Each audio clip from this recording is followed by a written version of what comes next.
Assalamualaikum warahmatullahi wabarakatuh. Innal hamdalillah nahmaduhu wa nasta'inuhu wa nastaghfiruh wa na'udzu billahi min syururi anfusina wa sayyiati a'malina. Man yahdihillahu fala mudilla lahu wa man yudlil fala hadiya lahu. Asyhadu an la ilaha illallah wahdahu la syarika lahu wa asyhadu anna Muhammadan abduhu wa rasuluhu alladzi la nabiyya wa la rasula ba'da. Allahumma shalli wa sallim wa barik ala nabiyyina Muhammadin sallallahu alaihi wasallam wa ala alihi wa sahbihi wa man tabi'ahum bi ihsanin ila yaumil qiyamah tsumma amma ba'du. Hadirin kaum muslimin, bapak-bapak, para pemuda, jamaah kajian di Masjid Al-Imar rahimani Allah wa iyyakum, yang semoga kita semua senantiasa dirahmati dan diberkahi oleh Allah Subhanahu wa taala. Alhamdulillah, tidak bosan-bosannya kita memuji syukur kehadirat Allah Subhanahu wa taala atas segala limpahan karunia dan nikmat yang telah Allah berikan kepada kita semua. Sehingga alhamdulillah, di malam hari yang berbahagia ini Allah Subhanahu wa taala kembali mengumpulkan kita semua di tempat yang penuh berkah ini, di masjid yang kita cintai ini, Masjid Al-Imar, dalam rangka untuk melaksanakan salah satu kewajiban kita sebagai seorang muslim. Setelah tadi kita melaksanakan kewajiban sholat maghrib secara berjamaah, kemudian kita melanjutkan ke kewajiban selanjutnya, yaitu bertolabul ilmi, menambah wawasan ilmu syar'i kita, di mana Nabi SAW pernah bersabda dalam hadis riwayat Ibnu Majah, talabul ilmi faridatun ala kulli muslim. Mencari ilmu ini merupakan kewajiban setiap muslim. Dan mudah-mudahan di kesempatan yang berbahagia ini Allah Subhanahu wa taala senantiasa mencurahkan rahmatnya kepada kita semua, memberikan inayah pertolongannya, memberikan hidayah petunjuknya kepada kita semua, sehingga di majelis ini kita bisa mendapatkan ilmu yang bermanfaat, bisa mendapatkan ilmu yang berkah, ilmu yang semakin menambah keimanan dan ketakwaan kita kepada Allah Subhanahu wa taala. Amin, amin ya rabbal alamin. Salawat beserta salam semoga terlimpah curah kepada Habibana Muhammad sallallahu alaihi wasallam, dan juga kepada keluarga beliau, para sahabat, tabi'in, tabi'ut tabi'in, dan orang-orang yang senantiasa mengikuti jejak langkah mereka sampai hari kiamat nanti. Kaum muslimin rahimakumullah, kita tahu bahwa setiap kita, setiap orang, siapapun dia, pasti menginginkan untuk mendapatkan kebahagiaan dalam hidupnya. Segala cara kita tempuh untuk meraih kebahagiaan tersebut. Kita melakukan apa saja, hatta ketika anak kita sakit, ya, kita berusaha untuk mencari pengobatan yang terbaik untuk anak kita. Agar apa? Agar kita bisa melihat anak kita bahagia, kita bisa merasakan kebahagiaan dengan kesehatan sang anak tersebut. Nah, seperti itulah setiap orang pasti menginginkan untuk meraih kebahagiaan di dunia ini. Akan tetapi kaum muslimin rahimakumullah, setiap orang dalam meraih kebahagiaan tersebut mereka memiliki sudut pandang yang berbeda-beda. Ada orang untuk meraih kebahagiaan diraih dengan dia semakin taat kepada Allah, semakin meningkatkan ketakwaan dia kepada Allah, barulah dia merasakan kebahagiaan yang sebenarnya. Kita lihat Nabi kita, Nabi Muhammad SAW, beliau merasakan kebahagiaan ketika beliau sedang beribadah. Sebutkan dalam hadis bahwa Nabi SAW menjadikan salat sebagai penyejuk hati beliau. Ya waju'ilat qurratu 'ainin li fi shalah, kata beliau, dijadikan salat sebagai penyejuk hatiku, sesuatu yang mendatangkan kebahagiaan untukku. Nah, ini adalah tanda seorang mukmin yang sebenarnya, yaitu ketika beribadah dia merasakan kelezatan iman dalam ibadah tersebut. ketika melaksanakan sholat, dia merasakan kenikmatan ketika melaksanakan sholat tersebut, khusyuk dalam pelaksanaannya, serius, ya, tidak bercanda. Kemudian dia menghayati setiap bacaan yang dia baca. Karena apa? Karena sholat baginya adalah satu kebahagiaan. Bahagia ketika bisa bangun malam, ya, melaksanakan sholat qiyamul lail. Bahagia ketika dia bisa melaksanakan puasa sunnah, misalkan seperti kemarin puasa apa, Pak? Tasu'a dan Asyura. Dia senang, dia bahagia. Nah, ini tanda mukmin yang sebenarnya, yaitu bahagia ketika dia semakin taat kepada Allah Subhanahu wa taala. Nah, kita harus seperti itu. Ketika melaksanakan ketaatan, kita harus menjadikan hal tersebut sebagai satu kebahagiaan untuk kita. Duduknya kita di majelis ilmu ini, ya, jadikan ini sebagai satu kebahagiaan buat kita. Ada sebagian orang yang ketika di majelis ilmu, maaf ya, nggak ada di sini ya, ini seakan-akan beban, seakan-akan satu hal yang dianggapnya apa? Menghabiskan waktu atau membosankan atau apa, ya. Namun ada sebagian orang ketika bermajelis ilmu, ini adalah satu kebahagiaan untuknya. Bisa bertambah ilmunya, ya, bisa bertambah pahala baginya, bisa mendapatkan keutamaan-keutamaan duduk di majelis ilmu dan keutamaan lainnya. Jadi dia merasakan kebahagiaan ketika di majelis ilmu, seperti itu. Nah, ada juga sebagian orang, ya, merasakan kebahagiaan ketika dia memiliki harta yang banyak. Dan memang lumrahnya seperti itu, Pak, ya. Orang kalau punya harta, seakan-akan dia mendapatkan kebahagiaan yang luar biasa. Demikian ketika seorang mendapatkan ketenaran, sama. Ada sebagian orang yang merasakan kebahagiaan dengan ketenaran tersebut. Ada juga sebagian orang yang merasakan bahagia ketika dia mendapatkan jabatan, ya, dia merasakan kebahagiaan dengan hal tersebut, seperti itu. Dan ada sebagian yang lain, demi meraih kebahagiaan tersebut, mereka harus meminum minuman keras terlebih dahulu. Ada nggak seperti itu? Ada orang-orang yang ingin mendapatkan kebahagiaan, ingin terlepas dari kesulitan hidup, ya, atau permasalahan yang dihadapinya, maka dia meminum minuman keras, atau yang lebih dikenal dalam syariat itu khamr, ya, minum minuman keras. Nah, apakah demikian kaum muslimin rahimakumullah? Apakah khamr ini betul, ya, ketika seorang meminumnya akan membuat dia bahagia, akan membuat dia terbebas dari segala permasalahan hidupnya? Apakah seperti itu? Ataukah sebaliknya, dengan khamr justru akan memunculkan berbagai permasalahan hidup lainnya? Nah, ini akan kita coba bahas tentang permasalahan meminum minuman keras. Nah, kaum muslimin rahimakumullah, minuman keras dalam bahasa Arab ini disebut dengan khamr. Nah, khamr kalau kita lihat di dalam kamus bahasa Arab, ini memiliki arti at-taghtiyah was-satr, ya. Ya, ini apa? Menutupi dan apa? Ya, melindungi atau menutup sesuatu, kita katakan.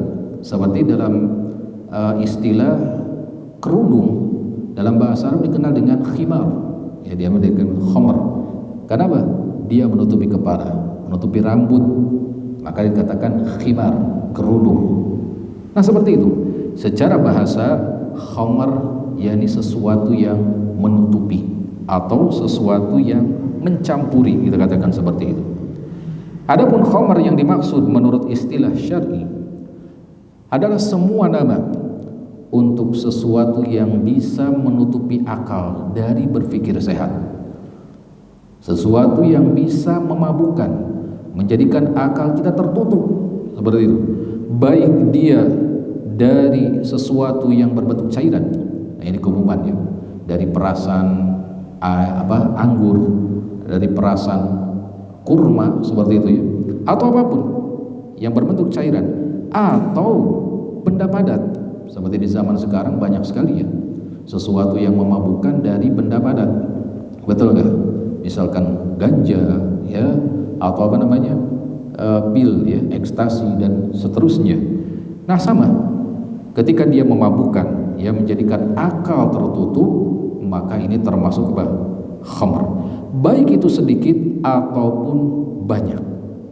Ya, jadi khamr adalah sesuatu yang memabukkan baik sedikit ataupun banyak, ya, baik itu bentuknya cairan atau berbentuk benda padat. Nah inilah definisi dari khamr. Bahkan Nabi SAW bersabda, kullu muskirin khamrun, setiap yang memabukkan itu adalah khamr. Wa kullu muskirin haram, dan setiap yang memabukkan adalah haram. Ini hadis riwayat Muslim. Ya demikian, ya, apapun benda cair atau padat yang bisa memabukkan, yang menghalangi akal dari berpikir sehat, baik sedikit ataupun banyak, maka ini termasuk kategori apa, Pak? Khamr, sesuatu yang memabukkan. Wa kullu muskirin haram, dan setiap yang memabukkan ini diharamkan dalam syariat. Jadi di sini kaum muslimin rahimakumullah, kita bisa mengetahui bahwa khamr keharamannya ini sudah disepakati dalam Islam. Para ulama semuanya sepakat, tidak ada yang berbeda pendapat bahwa khamr itu haram ila yaumil qiyamah, sampai hari kiamat. Namun kaum muslimin rahimakumullah, di zaman sekarang banyak sekali perkara-perkara yang samar. Karena khamr di zaman sekarang kalau kita lihat ya, ini banyak sekali nama-namanya. Ya. Nama-namanya bahkan dibuat indah, seakan-akan itu bukan khamr. Bahkan terkadang dinamakan jamu mungkin Pak ya. Minuman stamina gitu. Minuman kesehatan, minuman kebugaran, atau apa penyegar dan sebagainya. Padahal kalau kandungannya adalah khamr, ya khamr, sesuatu yang diharamkan apapun namanya itu. Nah inilah yang disinyalir oleh Nabi SAW dalam hadis riwayat Ahmad, bahwa kelak di akhir zaman akan ada orang-orang yang menamakan khamr dengan nama-nama yang seakan-akan indah, yang menyamarkan dari keharamannya. Disebutkan, la yashrabanna nasu min ummati al-khamra yusammunaha bi ghairi ismiha. Sungguh akan ada dari umatku, dari umat Islam bahkan dikatakan di sini, umatku, yang mereka meminum khamr tapi mereka menamakannya dengan nama-nama yang lain. Ini hadis riwayat Ahmad ya. Artinya nama khamr ini justru disamarkan. Kalau dulu ya khamr, minuman keras, minuman yang memabukkan. Namun sekarang dibuat seakan-akan indah. Ada semacam misalkan minuman mewah ya, vodka, whisky ya, atau minuman para pemuda katanya ada. Apa namanya? Topi miring ya. Ada juga misalkan AO ya. Apa AO? Anggur orang tua katanya. Seperti itu ya. Dan nama-nama yang seakan-akan wah ini bagus ya, bintang atau apa namanya, ini seakan-akan indah, padahal itu khamr ya, sesuatu yang memabukkan. Dan setiap yang memabukkan apapun namanya itu, tetap itu dinamakan apa? Khamr, yang diharamkan oleh Allah Subhanahu wa taala. Jadi banyak sekali manusia di zaman sekarang yang mereka memiliki kelemahan dalam iman mereka, memiliki niat jahat kepada umat Islam ya, dengan menyamarkan khamr itu seakan-akan sesuatu yang bagus untuk mereka ya. Nah Allah Subhanahu wa taala menyebutkan di surat Al-Baqarah ayat 9, yukhadi'una Allah walladzina amanu wa ma yakhda'una illa anfusahum wa ma yash'urun. Mereka hendak menipu Allah dan orang-orang beriman, padahal mereka hanya menipu diri mereka sendiri sebetulnya, sedang mereka tidak menyadarinya. Jadi apapun yang mereka usahakan ya, tetap akan terbongkar ya, apa makar yang dilakukan oleh mereka, tetap itu ada sebuah kejahatan yang akan dibongkar oleh Allah Subhanahu wa taala dan oleh umat Islam. Nah, kaum muslimin rahimakumullah. Lalu ada pertanyaan, kalau misalkan khamr ini diminumnya sedikit ya, setetes, 5 tetes, atau kadang di dalam sebuah minuman memabukkan ya, ini apa? Komposisinya misalkan alkoholnya 0,5% misalkan ya. Nah, apakah tetap itu diharamkan di dalam agama Islam, maka yang perlu dipahami di sini, ketika khamr ya memabukkan, banyaknya diharamkan, maka sedikitnya pun tetap diharamkan oleh Allah Subhanahu wa taala. Jadi ketika dia adalah sesuatu yang memabukkan ya, maka sedikitnya pun tetap diharamkan oleh Allah Subhanahu wa taala. Meskipun sedikit, 0,005% misalkan dia, atau kurang dari itu atau lebih dari itu, tetap sesedikit apapun selama dia dikenal sesuatu yang memabukkan, maka tetap dia adalah khamr yang diharamkan oleh Allah Subhanahu wa taala. Nah, disebutkan dalam hadis riwayat Ahmad, ma askara katsiruhu faqalilu haram, kata Nabi sallallahu alaihi wasallam. Apa saja yang dalam jumlah banyak itu memabukkan, maka hukumnya haram meskipun dalam jumlah yang sedikit, setetes, tetap meskipun tidak memabukkan, apapun alasannya ya, apapun alasannya tetap istilahnya sedikit, setetes, ketika dia sesuatu yang dikenal memabukkan, maka tetap diharamkan oleh Allah Subhanahu wa taala. Taib kaum muslimin rahimakumullah. Yang selanjutnya di sini dikatakan bahwa khamr sebelum diutusnya Rasulullah SAW adalah sesuatu yang sudah lumrah dalam kehidupan masyarakat jahiliyah kala itu. Bahkan di awal-awal Islam pun para sahabat sudah terbiasa ya, pada saat itu sebelum pengharaman khamr sudah terbiasa menyajikan khamr dalam jamuan mereka. Bahkan kalau mau lebih jauh ya, khamr ini di zaman Nabi Yusuf alaihissalam adalah hidangan yang biasa, sehingga kita katakan sebelum ya pengharaman khamr ini sudah menjadi satu hal yang lumrah di tengah-tengah masyarakat. Maka pengharaman khamr dalam Islam ini pun mengalami tahapan demi tahapan. Supaya apa?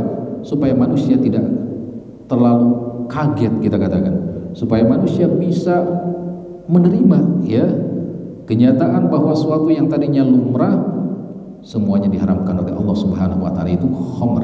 Nanti kita akan jelaskan. Jadi di zaman Nabi Yusuf alaihissalam dikatakan di sini, kita bisa melihat di surat Yusuf ya, ketika Nabi Yusuf alaihissalam mentakwil ya mimpi dari dua orang yang berada di sel yang bersamanya pada di penjara, maka Nabi Yusuf alaihissalam berkata, hai kedua penghuni penjara, adapun salah satu di antara kalian berdua akan memberi tuannya dengan khamr, yaitu apa? Minuman keras. Jadi ini apa? Jamuan yang sudah biasa di zaman Nabi Yusuf alaihissalam untuk raja-raja, untuk para bangsawan, untuk rakyat ya, semuanya sudah terbiasa dengan khamr ya pada saat itu. Pun demikian di masa-masa awal Islam, para sahabat radhiyallahu anhum ajmain ya, sehari-hari mereka sudah terbiasa, seakan-akan ini budaya yang melekat yang tidak bisa dilepaskan dalam keseharian mereka. Kalau kita mau mengatakan di rumah mereka ini sudah ada persediaan khamr ya, di dapur-dapur dan sebagainya, mereka sudah biasa ya meminum khamr tersebut. Oleh karenanya tahapan pengharamannya ini ada 4 tahapan ya, disebutkan di dalam Al-Quran ya, seperti itu. Ada 4 tahapan Allah Subhanahu wa ta'ala mengharamkan khamr.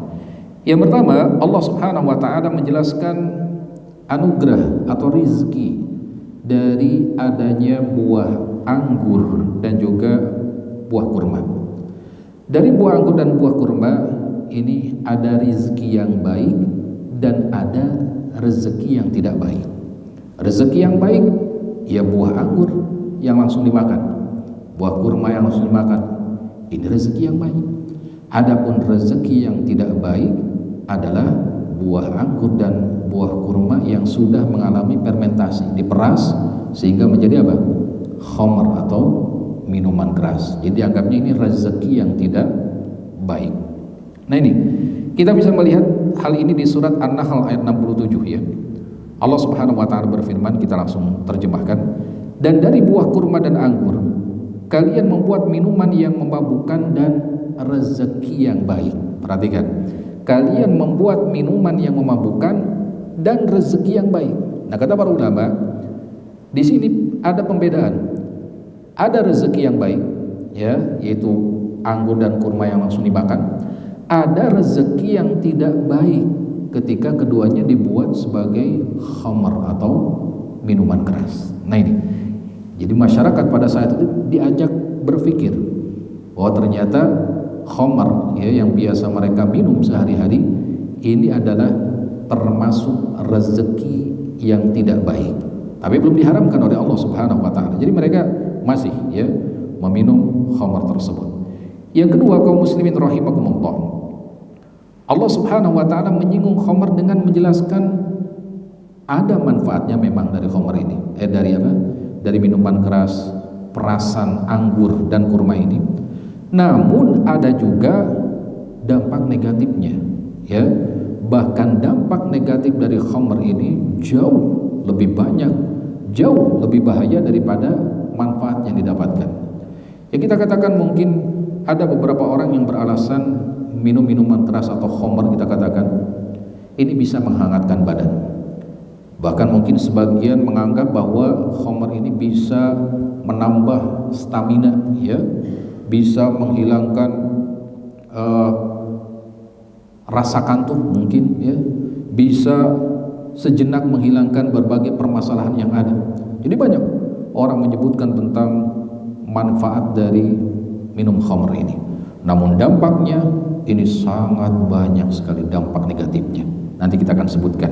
Yang jelas Allah Subhanahu wa taala menyinggung tentang memang ada manfaatnya dari khamr, namun bahaya atau dampak negatifnya jauh lebih besar daripada sekedar manfaatnya. Ini disebutkan di surat Al-Baqarah ayat 219. Yas'alunaka 'anil khamri wal maisir.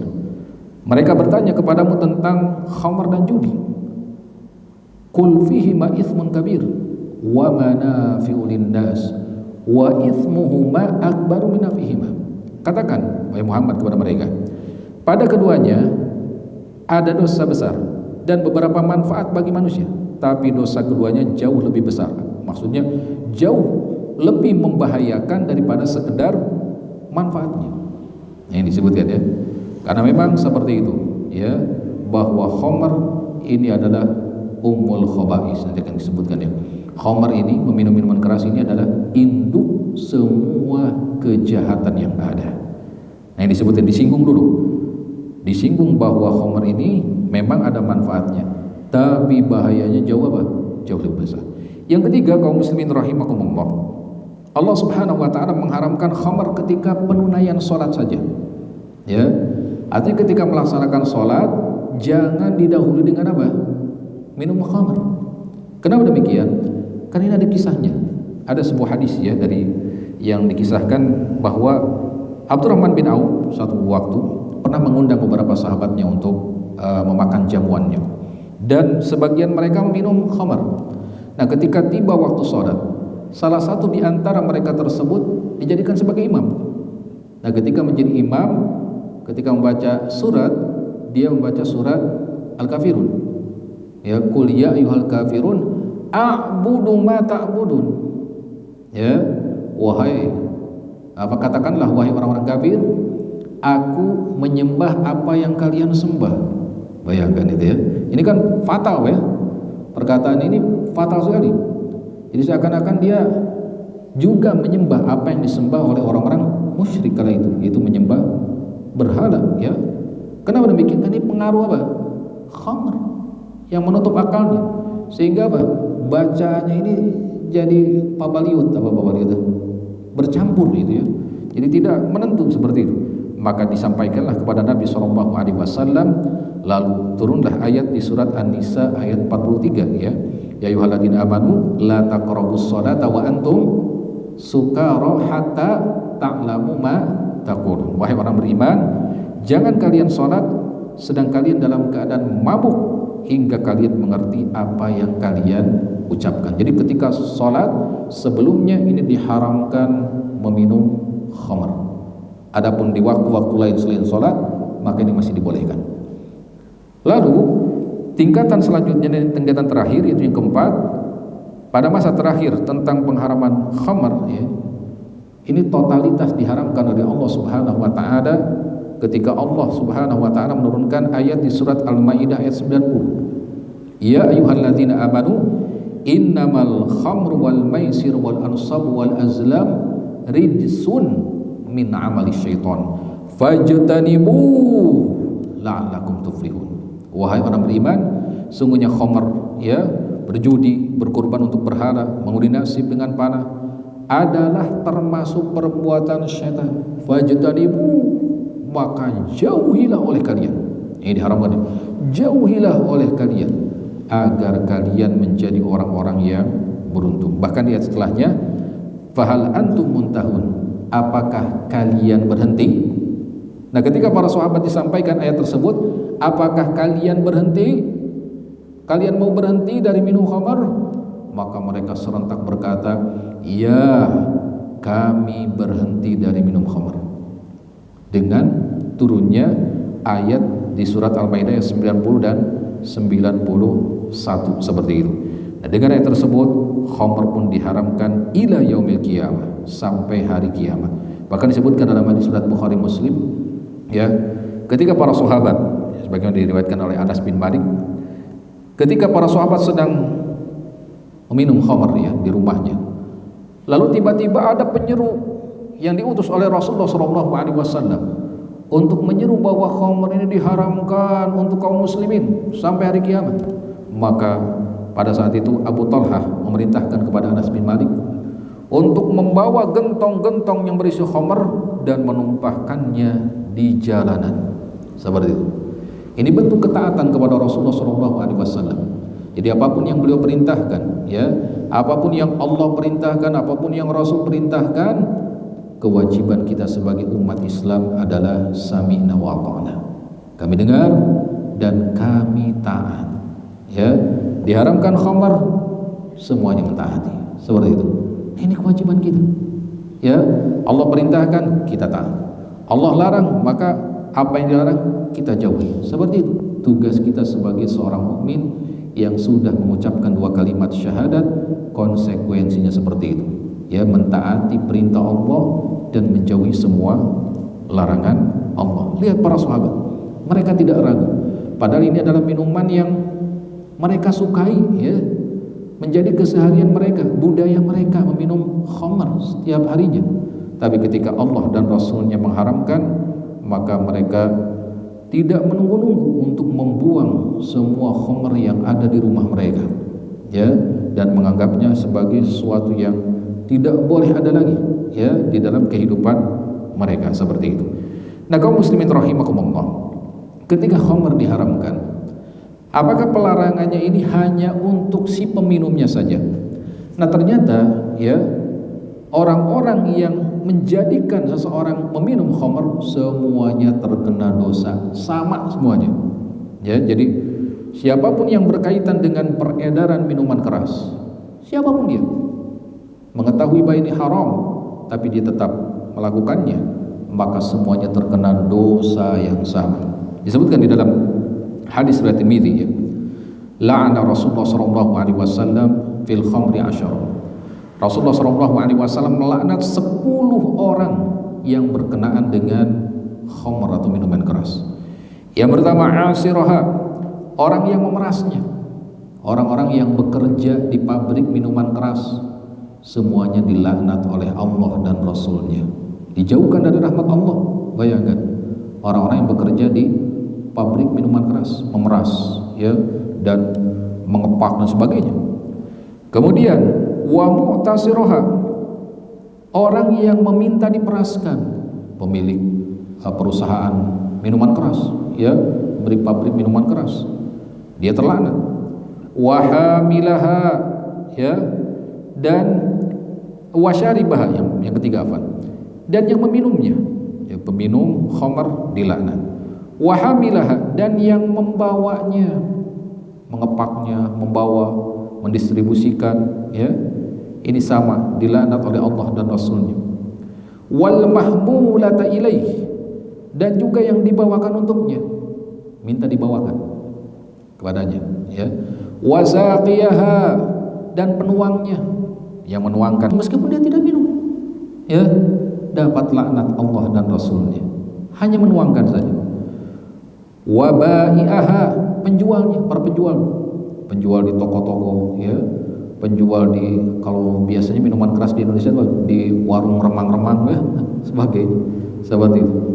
Wa akila thamaniha, dan juga yang memakan hasilnya. Misalkan keluarga tahu ini orang tuanya menjual minuman keras, ya, maka dia terkena dosa yang sama.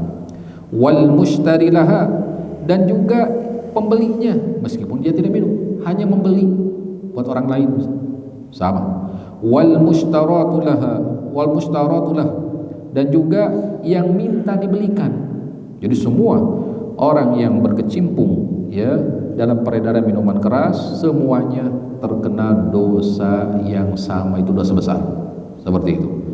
Nah, kaum muslimin rahimakumullah, di sini disebutkan tentang akibat dari khamr atau minuman keras, ya, bagi peminumnya dan juga bagi orang-orang tadi yang menjadikan minuman keras ini beredar di tengah-tengah masyarakat.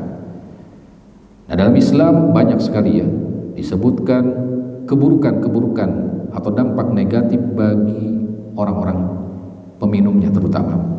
Yang pertama, minuman keras ini menjadi penyebab utama segala bentuk kejahatan yang ada. Jadi tindak kriminal yang ada ini keumumannya disebabkan oleh apa, Pak? Minuman keras. Mau mencuri, untuk berani harus apa, Pak? Minum minuman keras.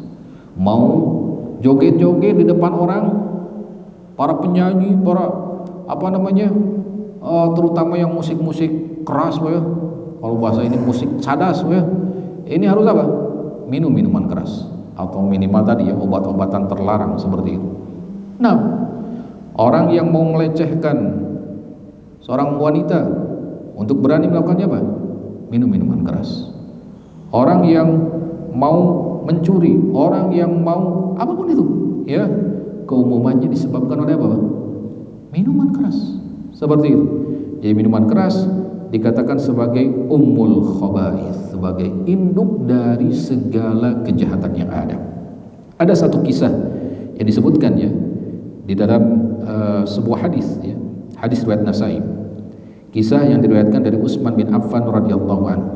Ia berkata bahwa jauhilah khamr, minuman keras, karena khamr itu adalah ummul khaba'is, induk segala keburukan. Lalu Utsman pun berkisah bahwa dahulu ada seorang abid ahli ibadah, ya, yang ia biasa pergi ke tempat ibadah. Jadi sebelum Rasulullah SAW diutus, ini di kalangan Bani Israel. Dan orang tersebut disukai oleh seorang pelacur, ya. Jadi ada pelacur yang kalau bahasa apa, naksir, gitu, ya, naksir si ahli ibadah tersebut. Lalu si pelacur tersebut menyuruh pembantunya untuk menuliskan sebuah surat kepadanya bahwa dia ingin mengundang si ahli ibadah tersebut ke rumahnya untuk satu persaksian. Walau alam, di sini tidak disebutkan persaksian apa, persaksian jual beli atau apa, tidak disebutkan. Lalu si ahli ibadah itu pun pergi bersama si pembantu tadi, ya. Nah, ketika dia sudah sampai di rumah si pelacur tersebut, maka si wanita itu langsung mengunci semua pintu yang ada, ya, ditutup rapat sehingga tidak ada orang lain yang ada kecuali dua ini, ya, si ahli ibadah dan si pelacur tadi. Nah, si wanita tadi, si pelacur ini memakai pakaian yang mengundang syahwatnya, sambil membawa segelas khamr, ya, dan juga ada bayi yang masih kecil di dekatnya. Ada bayi yang masih kecil. Nah, si wanita ini berkata, demi Allah, aku bukan mengundangmu untuk persaksian, tapi agar engkau bercumbu rayu denganku.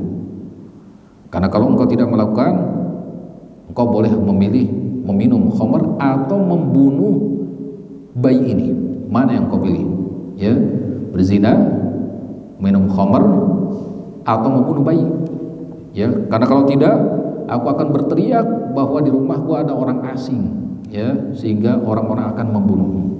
Maka dia pun berkata dalam hatinya, berzina nggak mungkin aku lakukan, membunuh bayi nggak mungkin aku lakukan, ya. Maka dia pun memilih apa? meminum khamr. Nah, setelah meminum khamr, maka ini menjadi memabukkan, menjadikan dia melakukan perzinahan dan menjadikan dia membunuh si bayi tadi. Dengan apa? Minuman keras, menjadikan semua kejahatan yang tadinya tidak diinginkannya semuanya terjadi hanya gara-gara apa? Minuman keras. Maka kata Utsman bin Affan radhiyallahu anhu, "Fajtanibul khamra fa innaha wallahi la yastami'ul iman wa idmanul khamri illa la yushiku an yukhrija ahaduma sahibahu." Karena itu jauhilah khamr, minuman keras. Karena demi Allah, sungguh iman tidak menyatu dengan khamr dalam dada seseorang, melainkan harus keluar salah satunya. Jadi kalau dia minum minuman keras, maka berarti dia tidak beriman. Ya. Dan kalau dia meninggalkan minuman keras, maka berarti dia beriman. Seperti. Nah ini, jadi dikatakan dampak negatifnya meminum minuman keras bisa memunculkan kejahatan-kejahatan yang lainnya. Seperti itu. Yang kedua, tadi Allah Subhanahu wa taala akan melaknatnya. Pun demikian Rasulullah SAW akan melaknatnya. Bukan hanya peminumnya tadi, yang menjualnya, yang bekerjanya, bahkan mungkin satpam di tempat perusahaan minuman keras tersebut, distributornya, warung, tokonya, sebagainya, semuanya apa? Akan mendapatkan apa? Laknat Allah dan Rasulnya, seperti itu. Kemudian selanjutnya peminum khamr diserupakan dengan penyembah berhala. Kata Nabi SAW dalam hadis riwayat Ibnu Majah, mudminul khamri ka'abidi wasan, pecandu khamr seperti penyembah berhala. Artinya orang yang menyembah berhala ini termasuk perbuatan yang dahsyat, ya, kesyirikan kepada Allah Subhanahu wa taala. Nah, orang yang menjadi pecandu minuman keras, maka dosanya sama seperti orang yang menyembah berhala. Ya. Jadi tingkatan dosanya ini besar, luar biasa. Makanya meminum minuman keras termasuk apa? Jajaran di antara al-kabair, dosa-dosa besar yang membinasakan. Kemudian kaum muslimin rahimakumullah, bahkan disebutkan dalam hadis bahwa pecandu khamr diharamkan masuk surga. Kita semua beribadah kepada Allah, ya. Kita berusaha bertakwa kepada Allah agar apa? Salah satunya agar kita dimasukkan ke dalam surga. Nah, ada orang-orang yang dilarang atau diharamkan memasuki surga. Siapa mereka? Para pecandu minuman keras. Ya, kata Nabi SAW dalam hadis riwayat Ibnu Majah, la yadkhulul jannah mudmin khamrin, tidak akan masuk surga seorang pecandu minuman keras. Ya, meskipun di sini katakan oleh para ulama, maksud tidak masuk surga di sini ada dua kemungkinan. Kemungkinan yang pertama, boleh jadi dia menghalalkan khamr tersebut. Jadi menganggap bahwa minuman keras ini halal, sesuatu yang boleh menurut agama.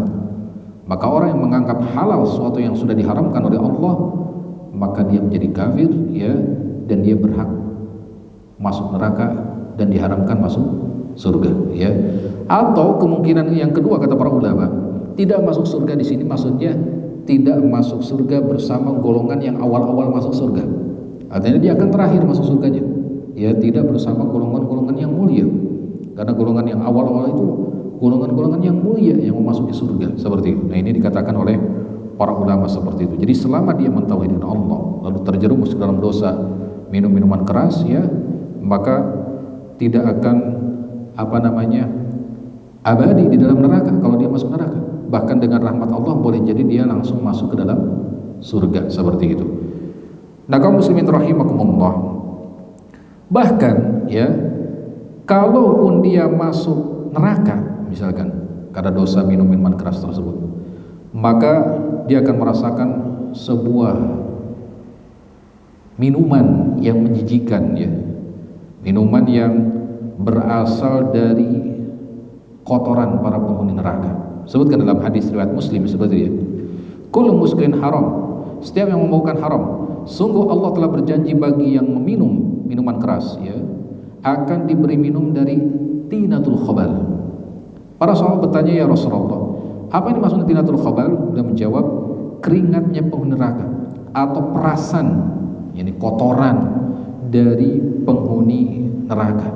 Jadi nih, balasan setimpal untuk orang yang tetap, ya, meminum minuman keras atau menjadi pecandu minuman keras dan tidak bertaubat kepada Allah ya ketika masih di dunia seperti itu. Bahkan kalaupun dia masuk surga, dikatakan ya dalam hadis riwayat Bukhari Muslim, orang yang menjadi pecandu minuman keras lalu dia masuk surga misalkan Allah menghendakinya, tapi Allah mengharamkan baginya meminum khamr yang ada di surga. Ya padahal di surga ada minuman apa? Khamr, betul gak? Ada minuman khamr yang tidak memabukkan tapi menyegarkan. Nah, orang yang tidak bertaubat dari minuman keras, tapi Allah kehendaki masuk surga misalkan, maka dia tidak akan merasakan khamr yang ada di surga. Ini hadis riwayat Bukhari dan Muslim. Pun demikian dengan miras ini, dengan minuman keras, setan sengaja ingin menghalangi manusia dari mengingat Allah. Bayangkan orang minum minuman keras, apakah mungkin dia mengingat Allah? Tidak mungkin ya, dia akan lupa. Bahkan tadi kejahatan-kejahatan lainnya akan bermunculan, ya, mencuri dan sebagainya, membunuh bahkan hanya dengan apa? Meminum minuman keras. Kemudian tidak diterima sholatnya selama 40 hari. Ya, kita sholat susah payah, ingin diterima oleh Allah, ingin jadi pahala nanti di akhirat. Tapi ada orang-orang yang selama 40 hari sholatnya tidak mendapatkan pahala sama sekali. Mungkin dia terbebas dari tanggungan beban sholat ya setiap harinya selama 40 hari, tapi pahala tidak didapatkannya. Ini orang-orang yang merugi sekali. Adapun hukuman peminum khamr kaum muslimin rahimakumullah, selain diharamkan, juga orang yang minumnya harus mendapatkan hukuman. Dan dalam Islam telah ditentukan ya bahwa orang minum minuman keras atau khamr ini harus dicambuk sebanyak 40 kali cambukan. Sedangkan Umar bin Khattab radhiyallahu anhu beliau mempraktekkan yakni sebanyak 80 kali cambukan. Dan keduanya sunnah. Keduanya boleh diterapkan. Artinya kita bisa melihat keadaannya. Apakah ini pantas 40 ataukah ini pantas 80? Tentu bagi orang yang terus-menerus ya tidak taubat-taubat dari minum minuman keras, yang lebih layak baginya itu ditambah dari 40 menjadi 80 kali cambukan seperti itu. Agar apa? Agar dia bertobat. Dengan dicambuk tersebut agar dia bertobat dan menjadi orang saleh ya. Artinya mengganti perbuatan buruknya dengan perbuatan baik ya, meninggalkannya kemudian menyesalinya sebagainya seperti itu. Tapi kaum muslimin rahimakumullah, jadi intinya minuman keras ya ini adalah sumber segala kejahatan. Jangan pernah kita mencoba-coba minum minuman keras, setetes pun ini tetap diharamkan. Setetes tetap diminum misalkan, ini akan memunculkan dampak-dampak negatif baik di dunia maupun di akhirat. Hatta disebutkan di sini bahwa hatta untuk berobat pun kita tidak boleh ya menggunakan khamr, karena Allah Subhanahu wa taala tidak mengizinkan kita berobat dengan sesuatu yang haram. Misalkan ada orang mengklaim obat penyakit ini adalah khamr, minuman keras, misalkan vodka, whisky dan sebagainya. Ini tidak. Allah tidak menjadikan obat sesuatu penyakit dengan sesuatu yang diharamkan. Atau misalkan maaf ya, ada di zaman sekarang katanya penyakit tertentu diobati dengan air kencing di pagi hari. Pernah nggak mendengar hal tersebut? Air kencing di pagi hari ini sesuatu yang najis kan, sesuatu yang haram. Nah, jangan seperti itu. Kalau dilakukan sudah najis, terjerumus ke dalam keharaman dan belum tentu sembuh lagi dosanya ya. Udah dosanya berlapis-lapis, apalagi nanti tidak sembuh dengan hal tersebut. Wah, udah ini penyesalannya seperti itu. Jadi disebutkan dalam hadis riwayat Bukhari, innallaha lam yaj'al syifaakum fi ma harrama 'alaikum. Sungguh Allah tidak menjadikan kesembuhan kalian dalam perkara yang telah diharamkan kepada kalian ya. Apapun itu, selama itu khamr, tidak boleh kita berobat dengan sesuatu yang diharamkan oleh Allah Subhanahu wa taala. Ini sudah isa, Pak? Udah. Mungkin demikian yang bisa disampaikan ya, kurang lebihnya saya mohon maaf. Silahkan kalau ada yang mau ditanyakan seputar apa yang dibahas. Silahkan, Pak. Waalaikumsalam warahmatullahi wabarakatuh. Jazakallahu khairan ya. Yang pertama tadi betul ya, bahwa ketika sudah memiliki kekuasaan, jabatan, maka ada kewajiban yang harus dilakukannya, yaitu mencegah kemungkaran yang ada. Karena kata Nabi SAW, man ra'a minkum munkaran falyughayyirhu biyadihi. Barang siapa yang melihat kemungkaran, maka rubahlah dengan tangannya, maksudnya kekuatannya. Orang yang memiliki jabatan memiliki kekuatan untuk merubahnya, ya, merubah sesuatu yang diharamkan oleh Allah agar dicegah, dilarang. Ini sangat mampu sekali. Ketika dia tidak melakukannya, maka dia terkena apa tadi? Dosa besar, ya. Dia tidak amanah dalam tugasnya tersebut. Bahkan sampai-sampai tadi mungkin ikut, ya, melegalkan, membiarkan.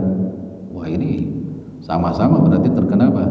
Dosa. Jadi siapapun yang berkecimpung dalam peredaran minuman keras, ya, termasuk pejabat yang membiarkan bahkan memfasilitasi mungkin, ya, ini sama-sama terkena apa? Dosa besar tadi semuanya.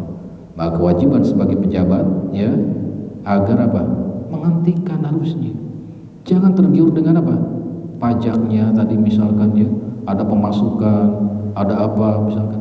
Karena memang seperti itu godaannya, ya, untuk menutup mulut lah kita kata, ya, untuk supaya tidak diganggu, ya harus dikasih. Bahkan kalau melihat film-film India, ya, ini mungkin gambaran bahwasanya yang ditampakkan, dihancurkan, ini sebagian kecil, ya, sebagian besarnya dilindungi, gitu ya. Ditampakkan sudah menyita 1000, yang 999.000-nya dilindungi, ya. Hanya 1000 yang ditampakkan ke masyarakat. Karena ada pelicinnya seperti itu.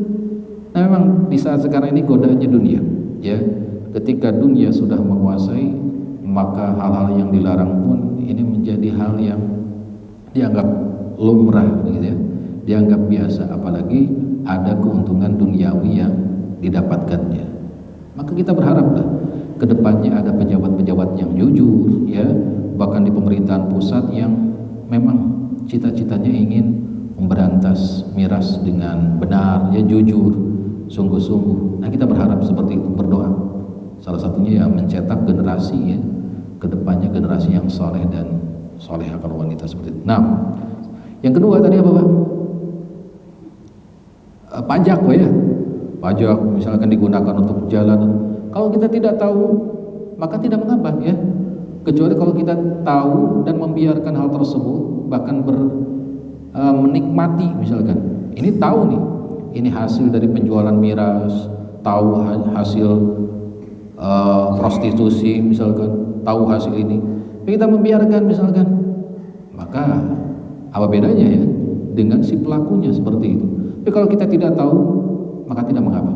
Misalkan tiba-tiba jalan menjadi bagus, ya, selama fasilitas umum, bukan tempat ibadah, bukan hal-hal yang mulia, maka tidak mengapa, silakan, ya. Bahkan dalam uang riba, ya, uang riba, maka daripada dibiarkan dimiliki oleh orang-orang kafir misalkan, kita bisa ambil dan kita bisa gunakan untuk membangun jalan, untuk apa seperti itu, tanpa harus mengumumkan juga, ya, tanpa harus mengumumkan bahwa ini adalah uang riba, uang apa seperti itu. Udah, kita ambil dari bank misalkan, kebetulan ini uang riba misalkan karena di bank konvensional atau apa, kita gunakan untuk kemaslahatan umat seperti, ya, jalan, bangun WC, bangun apa seperti itu, tanpa harus mengumumkan. Nah, bisa digunakan. Kecuali kalau kita sudah tahu ini sesuatu yang dihasilkan dari sesuatu yang haram, ya, maka jangan sampai kita ridho dengan hal tersebut. Jadi minimal mencegah kemungkaran adalah dengan hati tidak ridho dengan hal tersebut, ya. Jadi kalau misalkan jalan tiba-tiba bagus tapi kita tahu dari sesuatu yang haram, kita menikmatinya, tidak, ya. Tapi kita merasa tidak ridho dengan hal tersebut karena dihasilkan dari sesuatu yang haram. Dan bagi orang yang bersedekahnya, ya, ini tidak akan mendapatkan pahala, tapi mendapatkan apa? Dosa seperti itu. Nah, ya, mudah-mudahan Allah Subhanahu wa taala merubah, ya, keadaan umat ini, menjauhkan mereka dari perbuatan yang haram, ya, dari khamr, dari riba, dan dari segala macam yang diharamkan oleh Allah.